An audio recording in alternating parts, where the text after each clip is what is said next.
যেখানে যাচ্ছে ছায়া সঙ্গীর মতো সাথে সাথে ঘুরে বেড়াচ্ছে। কি জানি কপালে কি আছে। সোনালি, সোনালি, কি রে? ওদিকে তাকে কি দেখছিস? কি হলো? কথার উত্তর দিচ্ছিস না যে? তুমি এত ভালো গান কেন গাও বিজয়? আমি না তোমার এই রে, এ তো বিজয়ের ঘুরতে ছাড়া ঘুরপাক খাচ্ছে। সোনালি, সোনালি, কি হলো রে? তুমি আসবে তো বিজয় আমায় গান শেখাতে? আমি কিন্তু অপেক্ষায় আছি। সর্বনাশ করেছে। না, যেভাবেই হোক যত টাকায় লাগুক বিজয়কে এখানে আনতেই হবে। তুমি আসলে না, আমি তোমাকে সোনালি, না না মানে আমি না তোর নাম তো আমি না নয়, আর এখানে আমি না বলো কেউ নেই। তাহলে আমি গান শিখবো বাবা। কার কাছে শিখবি মা? আমার কাছে?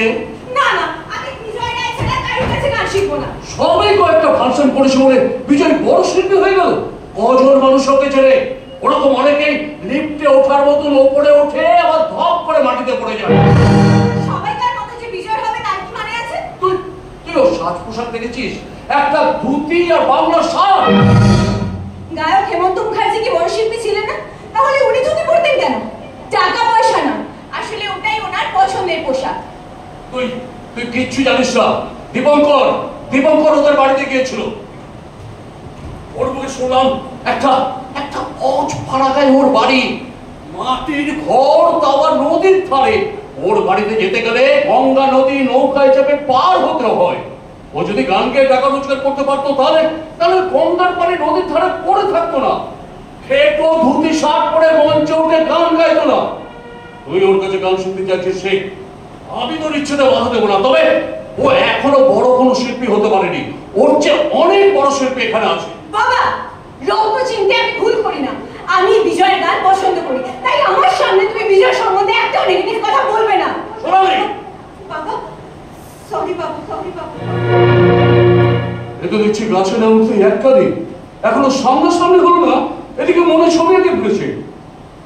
কিন্তু সোনালি তো এরকম মেয়ে নয়। স্কুল কলেজ পাশ করে এসে কোনোদিন কোনো ছেলেকে পাত্তাই দেয়নি। তাই যদি হতো তাহলে দীপঙ্করের সাথেই ওর কিছু না কিছু হয়ে যেত। ও ওদিকে তো চিৎকার চেঁচামেচি শিখছে। একটা গাইয়া ছেলে বাড়ির ভিতরে জোর করে ঢুকে পড়েছে মনে হচ্ছে। কেন? চোর নয় তো? আপনি বিশ্বাস করবেন না। ঠিক আছে, তুই যা, আমি দেখছি।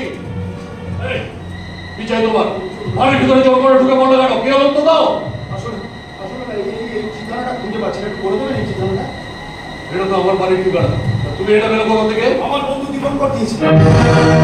ও, তারপরে তুমি সেই গায়ক বিজয়। তবে আমি এখনো পুরোপুরি গায়ক হয়ে উঠতে পারিনি। আমার প্রণাম নেই। ঠিক আছে, কিন্তু তুমি একজন এরকম সাধারণ মানুষ হয়ে কলকাতার স্টেজে গান গাচ্ছ।